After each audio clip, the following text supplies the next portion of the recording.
Hello, Mark. My name is Lydia, and my student number is S04411056. The title of the speech is Why the Best Hire Might Not Have the Perfect Resume by Regina Hartley. I'm a freshman in NCUE.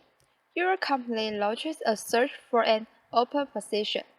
The applications start rolling in, and the qualified candidates are identified. Now the choosing begins. Person A, Ivy League, 4.0, flawless resume, great recommendation, all the right stuff.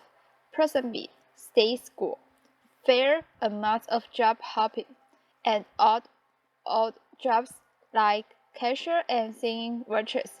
But remember, both are qualified. So I ask you, who are you going to pick? My colleges and I created very official terms to describe two distinct categories of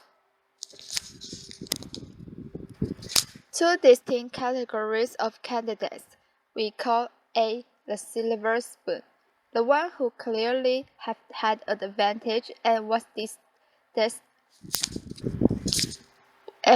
destined for success, and we call B the scrapper, the one who had to fight against tremendous odds to get to the same point. You just heard the human resources director refer to people as silver spoons and scrappers. Laughter, which is not exactly politically correct and sounds a bit judgmental.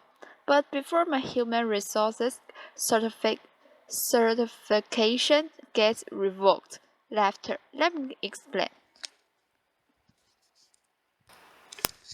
A resume tells a story, and over the years, I've learned something about people whose experiences read like a patchwork quilt.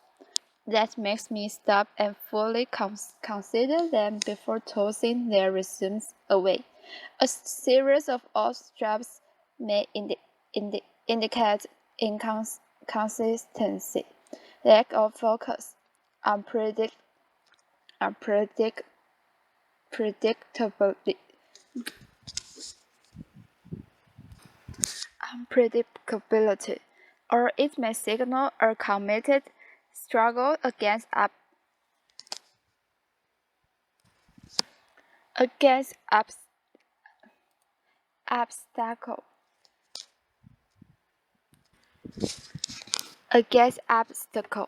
At the very least, the scrapper deserves an interview. To be clear, I don't need anything against the silver spoon getting into and graduating from an elite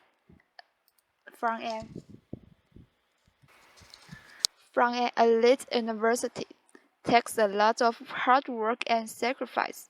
But if your whole life has been engineered towards success, how will you handle the tough times?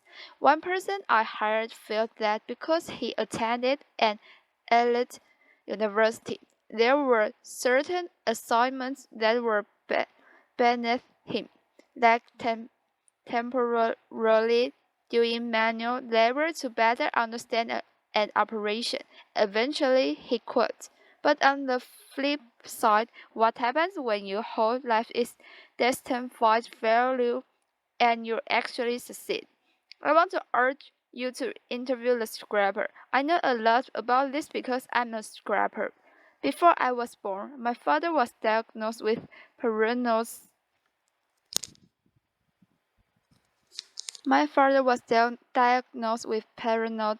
schizophrenia, and he couldn't hold a job in spite of his brilliance. Our lives were one part cuckoo nest, one part awakens, and one part a beautiful mind. Laughter. I'm the fourth of 5 children raised by the single mother in a rough neighborhood in Brooklyn, New York. We never owned a home, a car, a washing machine, and for most of my childhood, we didn't even have a telephone. So I was highly motivated to understand the relationship between business success and scrappers, because my life could easily have turned out very differently. As I met successful business people and read profiles of high-powered leaders, I noticed some commonality. Many of them had experienced early hardships, anywhere from poverty, abandonment, death of a parent while young, to learning disabilities, alcoholism, and violence. The conventional thinking has been that trauma leads to distress, and there's been a lot of focus on the resulting dysfunction. But during studies of dysfunction, data revealed an unexpected insight that even the worst circumstances can result in growth and transformation. A remarkable and counterintuitive phenomenon has been discovered, which scientists call post-traumatic growth. In one study designed to measure the effects of adversity on children at risk, among a subset of 698 children who experienced the most severe and extreme conditions, fully one-third grew up to lead healthy, successful, and productive lives. In spite of everything and against tremendous odds, they succeeded, one-third. Take this resume. This guy's parents gave him up for adoption. He never finishes college. His job helps quite a bit. Goes on a sojourn to India for a year. And to top it off, he has a dyslexia. Dyslexia. Would you hire this guy? His name is Steve Jobs. In a study of the world's most highly successful entrepreneurs, it turns out that this disproportionate number have dyslexia. In the U.S., 35% of the entrepreneurs started had dyslexia. What's remarkable, among those entrepreneurs whose experience post-traumatic growth, they now view their learning disability as a desirable difficulty which provided them an advantage because they became better listeners and paid greater attention to detail. They don't think they are who they are in spite of the adversity. They know they are who they are because of adversity. They embrace their trauma and hardships as key elements of who they've become, and know that without those experiences, they might not have developed the muscle and grit required to become successful. One of my colleagues had his life completely upended as a result of the Chinese Cultural Revolution in 1960, 1606.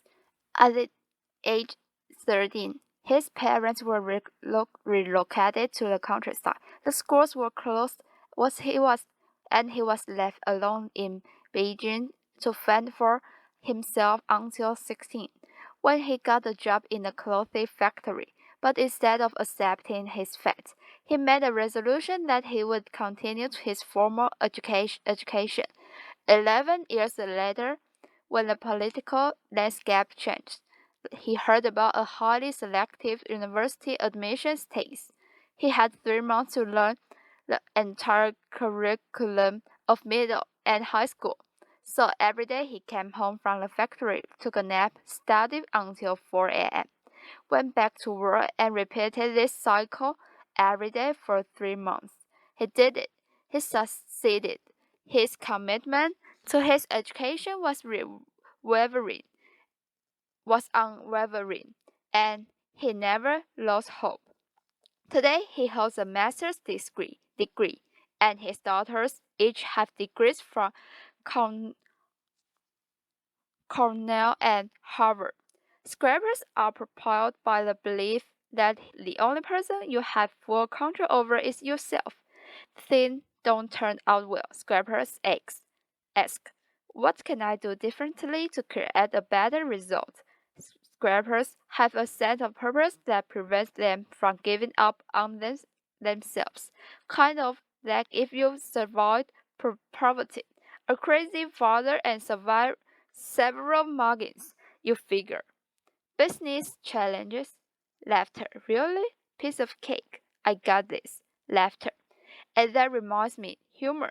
Scrappers know that humor gets you through the tough times, and laughter helps you change your perspective.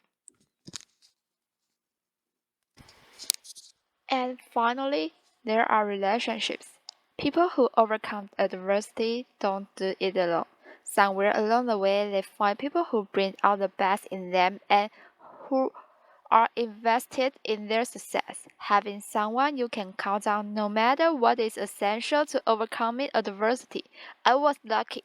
In my first job after college, I don't have a car, so I carpooled across two bridges with a woman who was the president's assistant. He watched me work and encouraged me to focus on my future and not dwell on my past.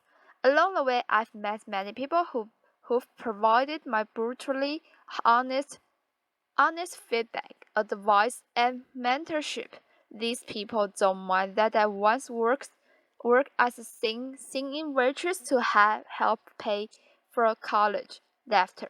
I will leave you with one final valuable insight. Companions that are committed to diversity and inclusive practical practice tend to support scrappers and outperform their peers. According to Diversity Inc., a study of their top 50 companies for diversity outperformed the S&P 500 by 25%. So back to my original question. Who are you going to back down? Silver spoon or scrapper?